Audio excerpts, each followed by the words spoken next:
Hey guys, what's up? This is Mando-Bricks, and this is just a very casual video of things to do with this set that I think just make an improvement to the overall thing. So I just bought the set recently because I collect like all the Mandalorians I can. The one I don't have is pre-Vizsla, but that's like super expensive and impossible to get. Oh, and Jango Fett, but that's it. Um, so yeah, this is just going to be a fairly quick basic thing. As far as just accuracy and just making everything work better and all that, not all these are. I'm not gonna make changes to everything, just to the stuff that I find needs them. So I guess I'll start with the minifigures first off. So first off with the armor, she's just given a basic hammer, and um, this is a hammer that she's given, and then she has another basic tool, which is technically it's the exact same thing that's actually in the thing back here. It's supposed to be that thing, but the Lego the one that's provided in the set is, I mean, you can't really make that many improvements just because it's not very detailed and it's not really supposed to be, but it's such a small element that you can't really make any better ones out of bricks. For the hammer, this is kind of oversized and everything, but it just stays a little bit more true to the actual shape of the hammer that they have in the show. And so it's a little bit more interesting at the least. And it's at least the right color. The show one is supposed to be a silver color. Um, while in the set they have black, which is not really that great, and the shape isn't that great either. So, yep, that's the only thing I have for the tools that she has. And the other thing is something that people complain about as well. Printed on her is the hide that she has draped over her shoulders. And there isn't really a direct equivalence that you can give to her with Lego bricks for this exactly. Um, and this is not something that I'm going to do. But what you could do is take either this minifigure or this minifigure from the Mandalorian Battle Pack, who do fit very well with this set, I might add, because of the coloring and all that stuff.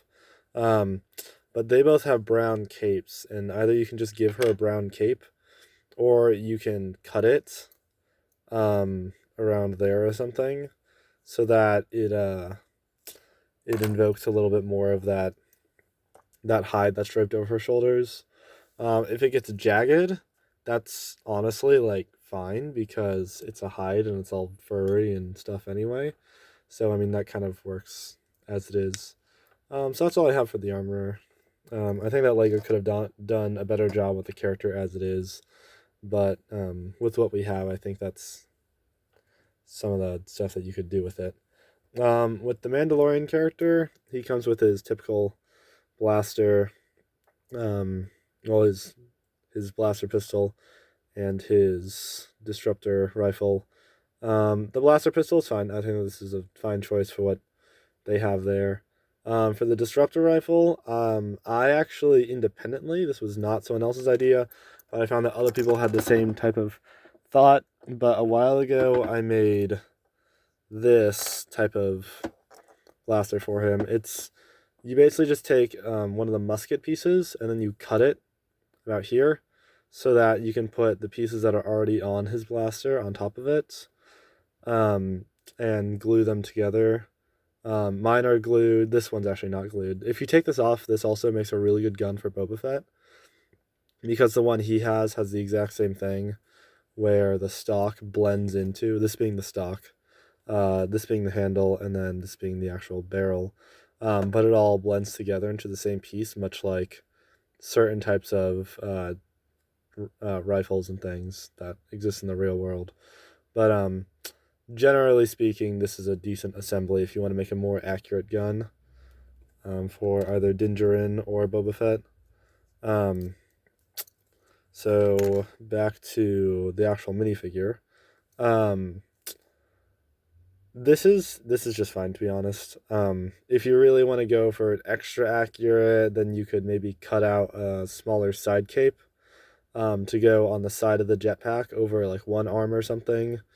After he gets his jetpack, his cape that he has is kind of not folded in, or it's kind of tucked away in a sense.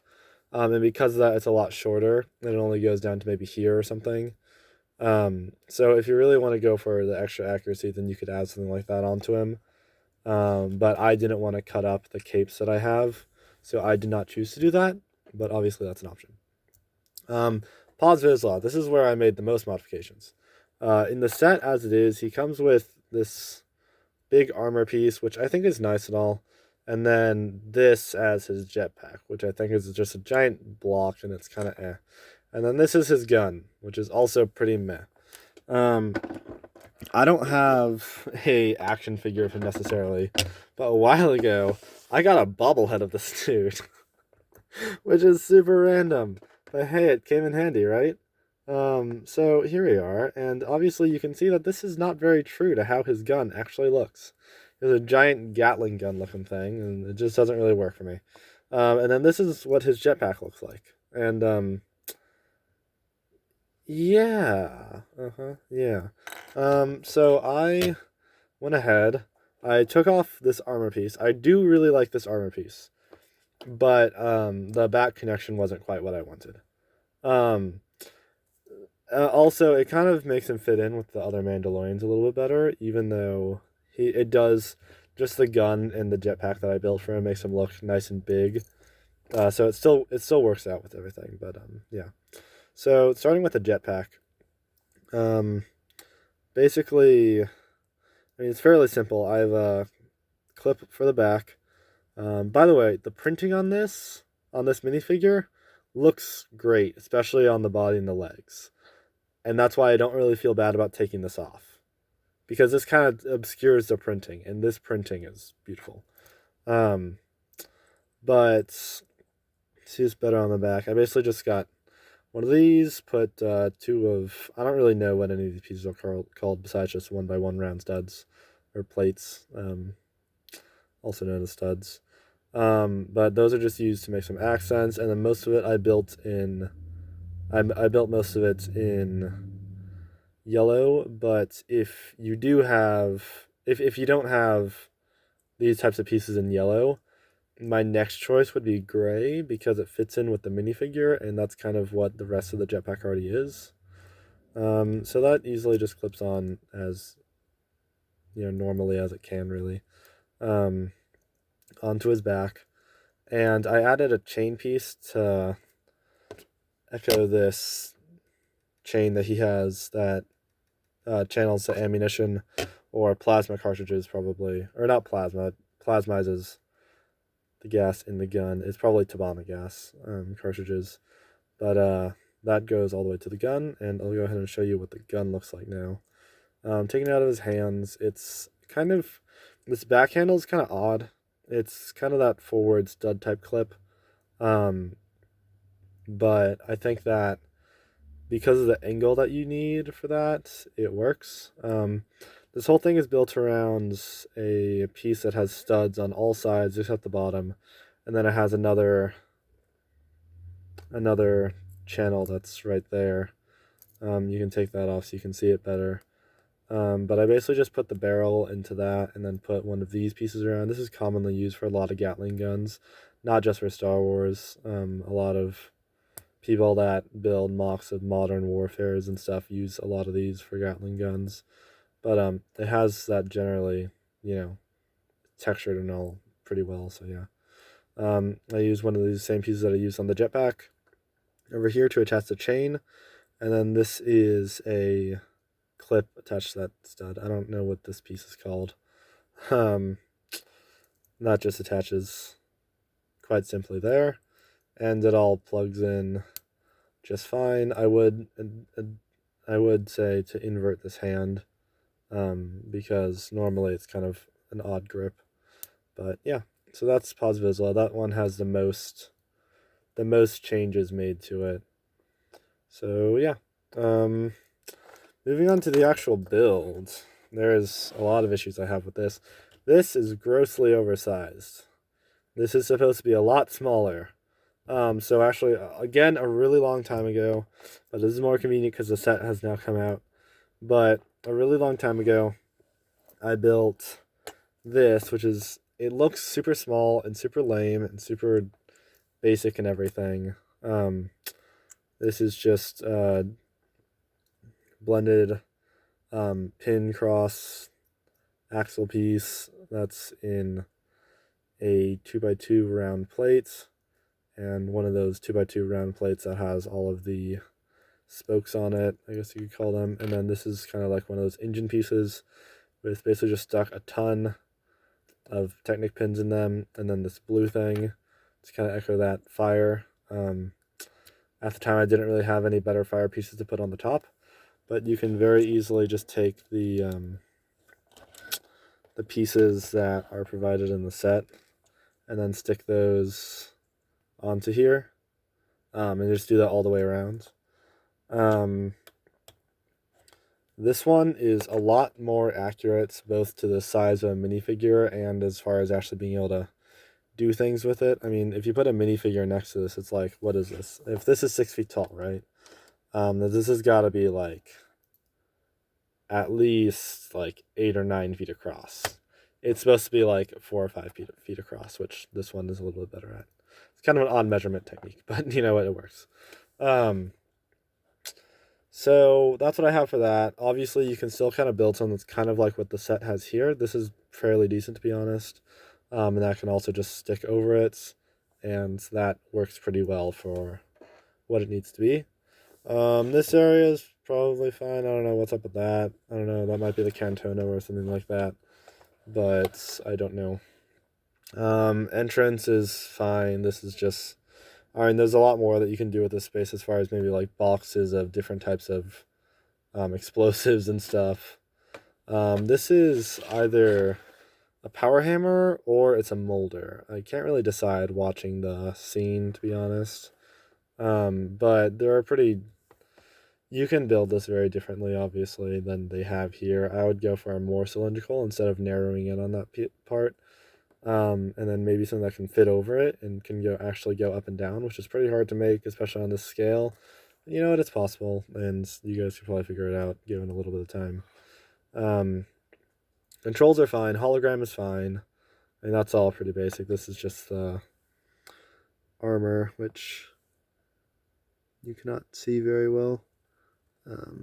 The focus is pretty bad, but you can sort of see it there.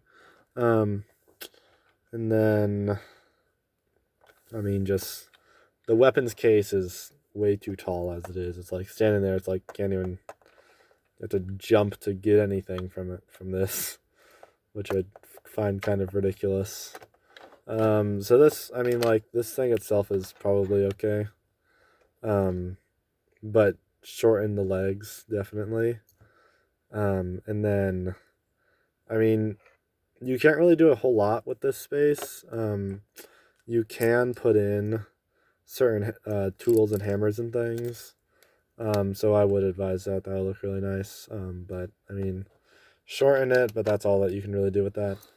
Only other things that I had that I thought could use some changing in this. First of all, with the thermal detonators, the set comes with 2. I just put those with the rest of my stash. I only have 5, but yeah. Those can also just be found in other sets, like I think the old ATSC had them, and it's kind of just random things. But yeah. Another thing that's definitely missing from the set, she has no anvil. Anvils can be pretty easy and basic to make. This is what the one from the blacksmith shop looks like. It's pretty basic.